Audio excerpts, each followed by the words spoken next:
So let's jump right into this explainer. We're looking at how a 2,000-year-old text can actually help kids navigate today's insanely high-pressure world. It sounds kind of wild, right? But the Bhagavad Gita isn't just some dusty historical document. When you really break it down, it honestly reads like an early manual for human psychology and the science of the mind. So today, we're going to explore how we can translate these massive, ancient philosophical concepts into kid-friendly frameworks, and we'll be leaning heavily on some modern scientific metaphors to do it. Which brings us to the big question for today. How do you win without obsessing over the prize? Think about it. In a modern society where kids are constantly being graded, ranked, tested, what can an ancient battlefield possibly teach us about modern anxiety and the overwhelming pressure to succeed? How exactly do we build genuine resilience in a completely results-driven world? Well, to unpack all of this, we're going to follow a clear roadmap. We'll start with the battlefield of life, then move to the secret of action, planting a karma garden, mastering the mind, and finally, wrap up with everyday karma yoga. Okay, let's kick things off with Section 1, the battlefield of life and Arjuna's dilemma. The whole story starts with the incredibly brave Prince Arjuna, standing right in the middle of a massive battlefield, and he's just completely paralyzed by fear and confusion. He's looking at his own relatives and teachers across enemy lines, and he literally just wants to give up. Now, in modern scientific terms, what Arjuna is experiencing here is a massive fight-or-flight response. It's a total overload of his nervous system.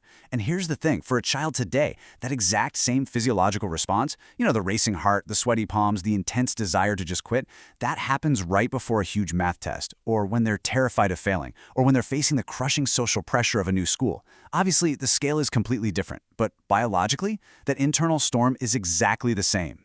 Which leads us straight into Section 2. The secret of action, doing your best. So how on earth do we calm that internal storm? Well, when Arjuna asks for help, his wise friend and chariot driver, Lord Krishna, doesn't scold him. Actually, quite the opposite. He introduces a really powerful concept called karma yoga. Basically, this is the spiritual discipline of doing your duty selflessly. You focus entirely on the effort, and you completely let go of your attachment to the results. The absolute key takeaway here is that karma yoga isn't about giving up your work. No, it's about purifying the motive behind your work. Think about it like energy in physics. If you scatter a beam of light, it's super weak, right? But if you focus all of that exact same energy into a single point, it becomes a literal laser beam. Karma yoga teaches kids to stop scattering their mental energy worrying about future results, and instead focus 100% of that energy into the action they are doing right in this exact moment. And just look at the difference between these two mindsets. Selfish action means obsessively chasing the grade, the trophy, or the reward. Psychologically speaking, that immediately triggers stress and a really deep fear of failure. But selfless action, what's called nishkama karma, that's all about finding genuine joy in the actual doing. It's like a painter who just loves to paint is naturally going to create better art than someone who is absolutely terrified of not winning an award, In modern psychology, we call this achieving a flow state. It's when you are so deeply absorbed in your studying or your sport that the anxiety about the outcome just completely vanishes. Moving right along, let's look at Section 3, planting the karma garden and the idea of interconnectedness. Now, this intense individual focus actually scales up into a huge global understanding.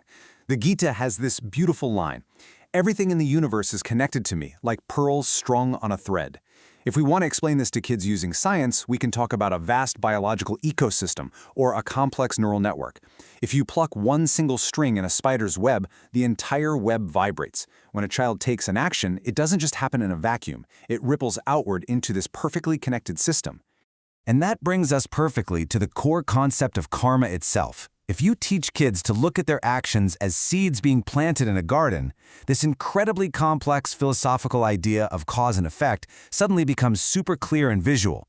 Honestly, it's essentially Isaac Newton's third law of motion. For every action there's an equal and opposite reaction, but applied to human behavior.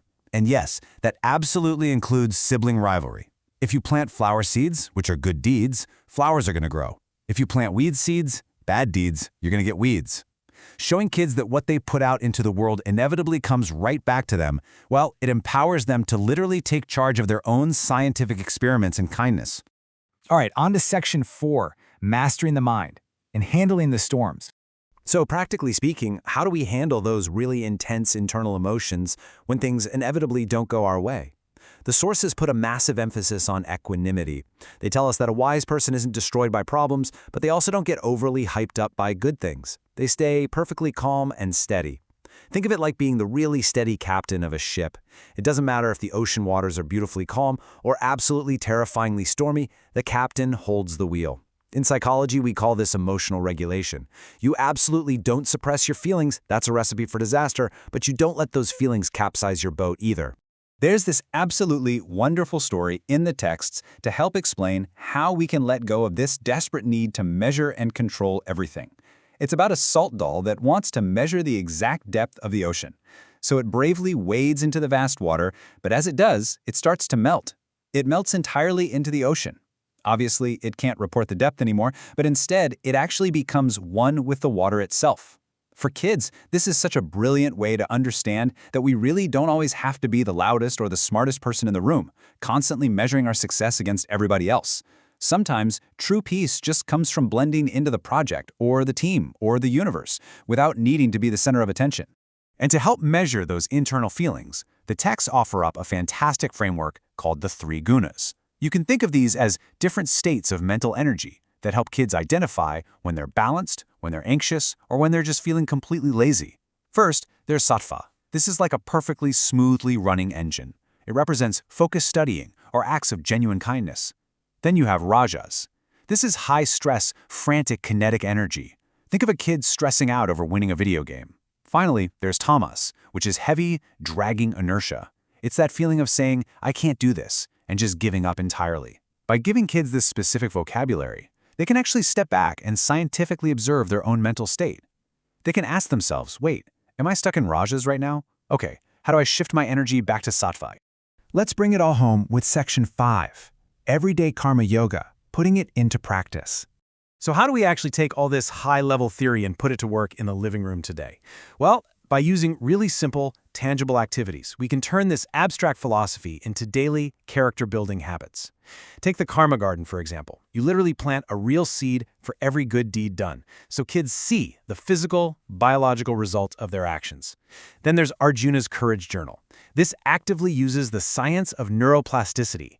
By writing down just one brave act every single evening, kids are quite literally rewiring their brains to recognize their own resilience.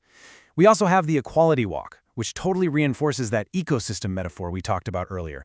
And finally, just asking the simple question, what would Krishna say? That acts as an incredibly effective psychological circuit breaker during a tantrum. It simply forces a crucial pause between stimulus and response. To really wrap this up for the modern student, there's this brilliant quote from Swami Vivekananda that perfectly summarizes the end goal here. It's a powerful reminder that true success doesn't actually come from chaotic multitasking or stressing out about a test that's happening tomorrow. It comes from bringing the absolute entirety of your awareness into the present moment. It's beautifully simple. If you're reading, just read. If you're playing, just play. Focus that laser beam. If you can learn to let go of the prize and just do your absolute best, it is amazing to watch how the anxiety literally just melts away. The universe, this giant interconnected web we're all a part of, is responding to your energy right now. So, the question is, what seeds are you going to plant in your karma garden today? Think about that for a bit, and I'll catch you in the next explainer.